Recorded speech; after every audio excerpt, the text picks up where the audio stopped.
Toward evening, the travelers found there was no longer a path to guide, and the purple hues of the grass and trees warned them that they were now in the country of the Gillikins, where strange peoples dwelt in places that were quite unknown to the other inhabitants of Oz. The fields were wild and uncultivated, and there were no houses of any sort to be seen. But our friends kept on walking even after the sun went down, hoping to find a good place for Woot the Wanderer to sleep. But when it grew quite dark and the boy was weary with his long walk, they halted right in the middle of a field and allowed Woot to get his supper from the food he carried in his knapsack. Then the Scarecrow laid himself down so that Woot could use his stuffed body as a pillow, and the Tin Woodman stood up beside them all night so the dampness of the ground might not rust his joints or dull his brilliant polish. Whenever the dew settled on his body, he carefully wiped it off with a cloth, and so in the morning the Emperor shone as brightly as ever in the rays of the rising sun. They wakened the boy at daybreak, the Scarecrow saying to him, "We have discovered something queer, and therefore we must counsel together what to do about it." "What have you discovered?" asked Woot, rubbing the sleep from his eyes with his knuckles and giving 3 wide yawns to prove he was fully awake. "A sign," said the Tin Woodman. "A sign and another path." "What does the sign say?" inquired the boy.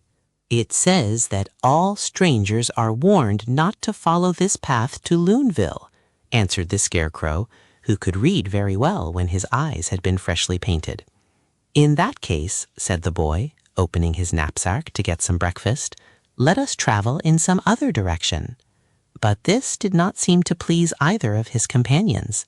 "I'd like to see what Loonville looks like," remarked the Tin Woodman. "When one travels, it is foolish to miss any interesting sight," added the Scarecrow. "But a warning means danger," protested Woot the Wanderer, "and I believe it's sensible to keep out of danger whenever we can." They made no reply to this speech for a while.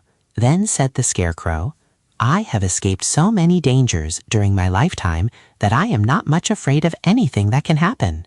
"Nor am I," exclaimed the Tin Woodman, swinging his glittering axe around his tin head in a series of circles. "Few things can injure tin, and my axe is a powerful weapon to use against a foe.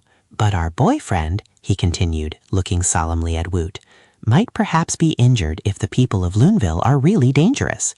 So I propose he waits here while you and I, friend Scarecrow, visit the forbidden city of Loonville." "Don't worry about me," advised Woot calmly. "Wherever you wish to go, I will go and share your dangers." "During my wanderings, I have found it more wise to keep out of danger than to venture in. But at that time I was alone, and now I have 2 powerful friends to protect me."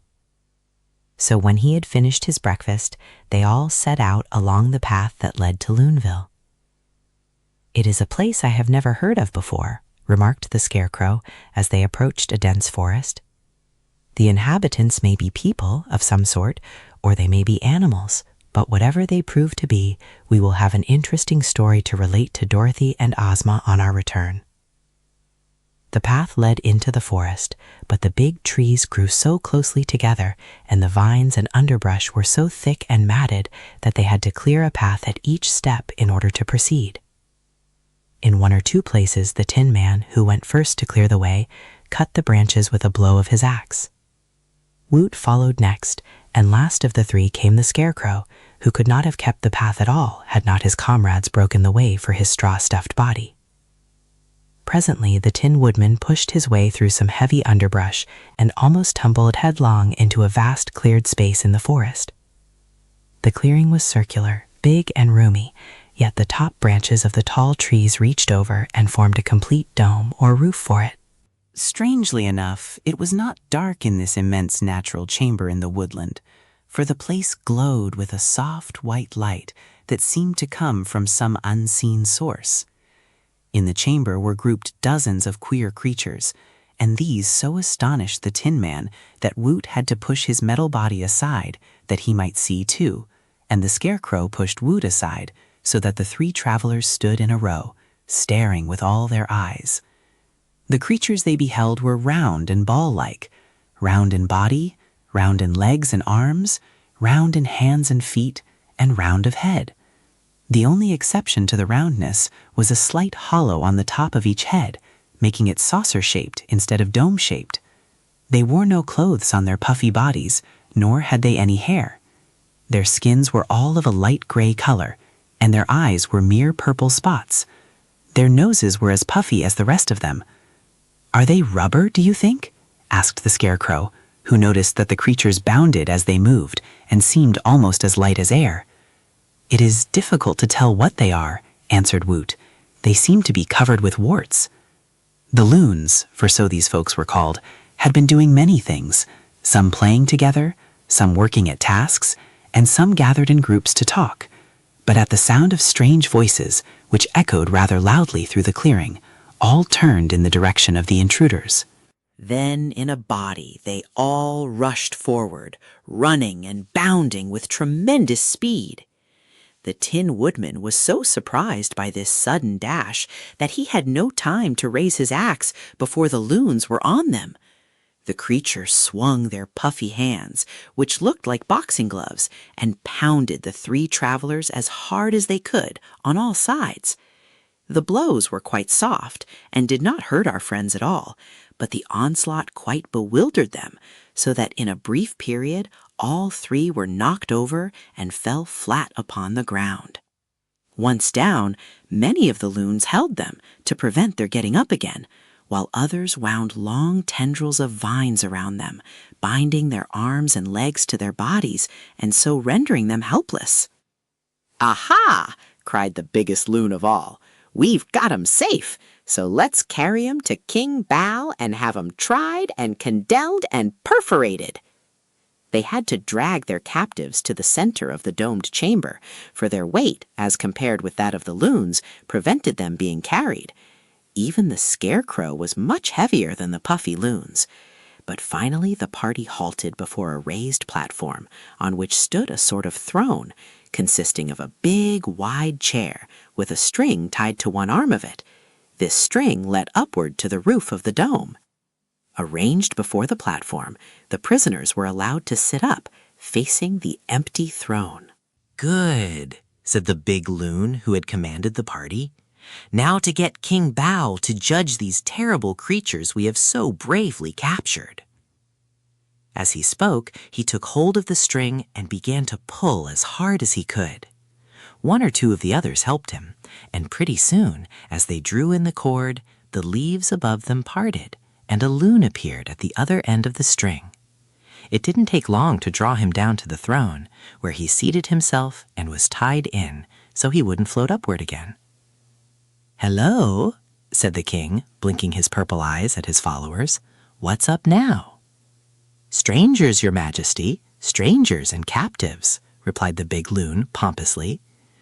"Dear me, I see 'em. I see them very plainly," exclaimed the king, his purple eyes bulging out as he looked at the three prisoners. "What curious animals!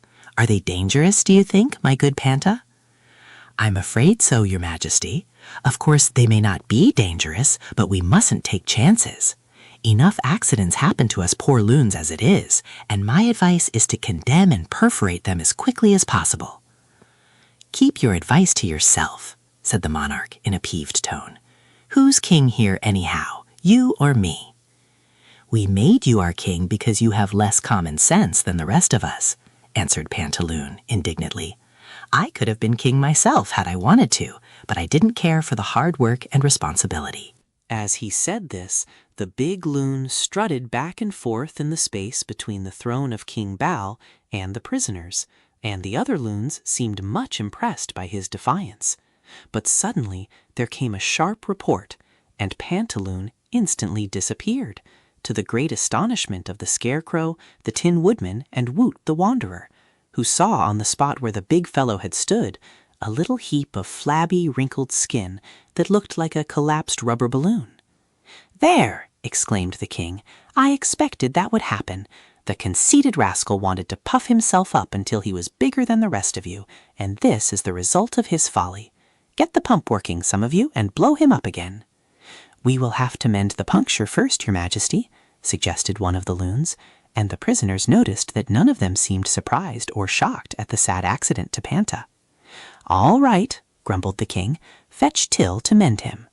One or two ran away, and presently returned, followed by a lady loon, wearing huge, puffed-up rubber skirts.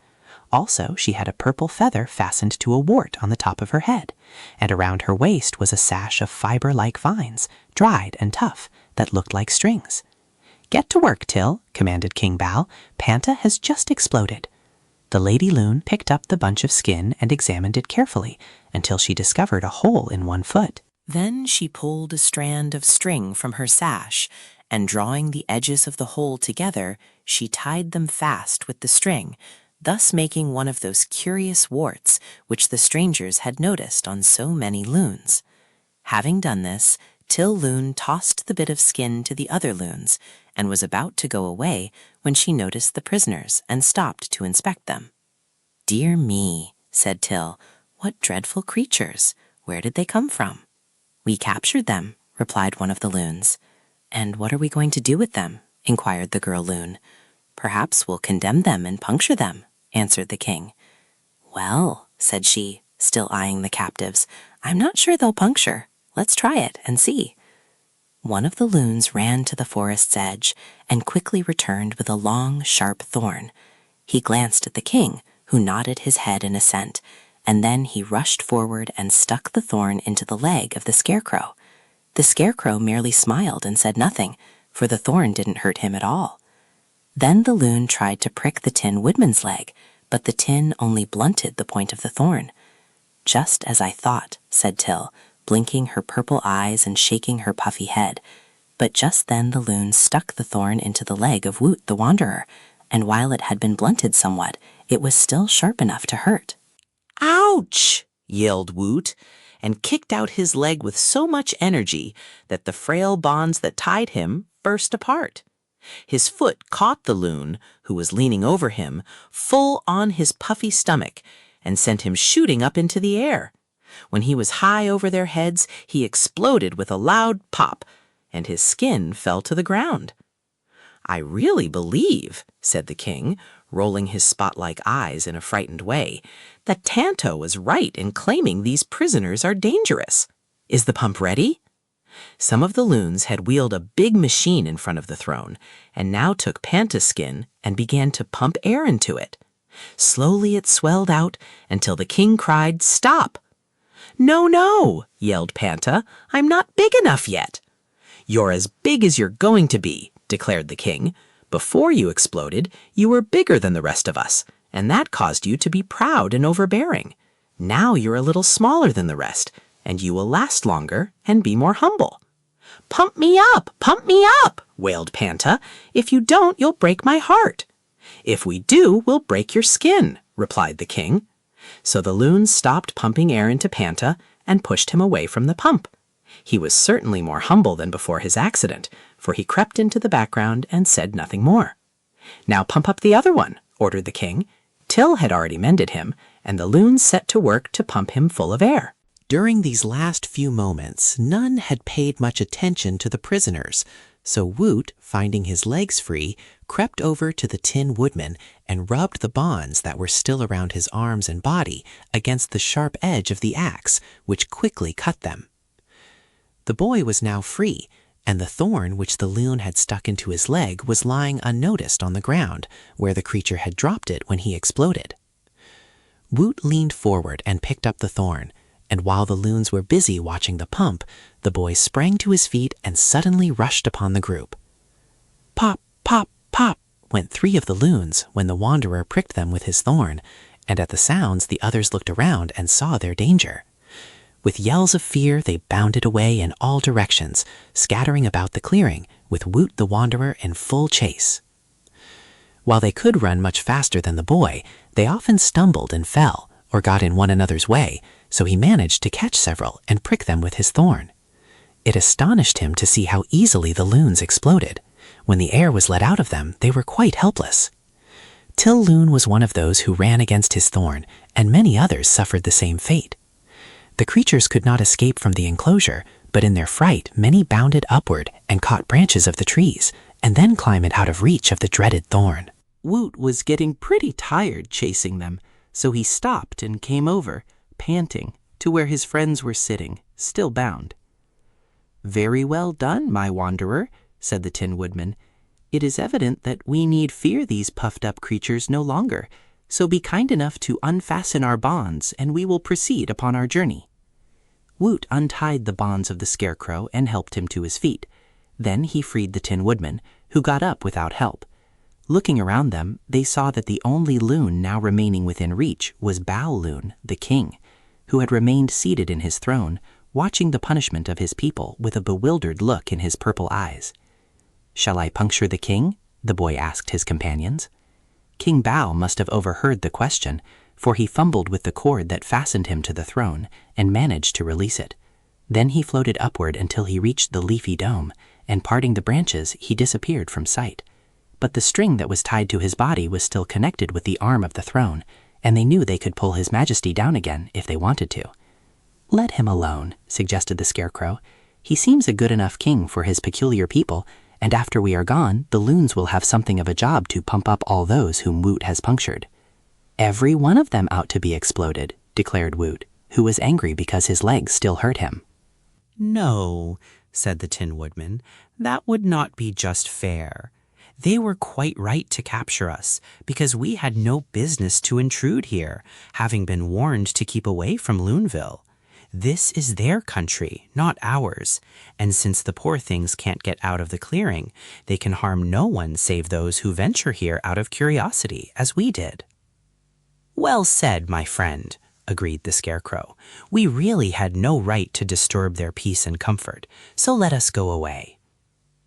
They easily found the place where they had forced their way into the enclosure, so the Tin Woodman pushed aside the underbrush and started first along the path.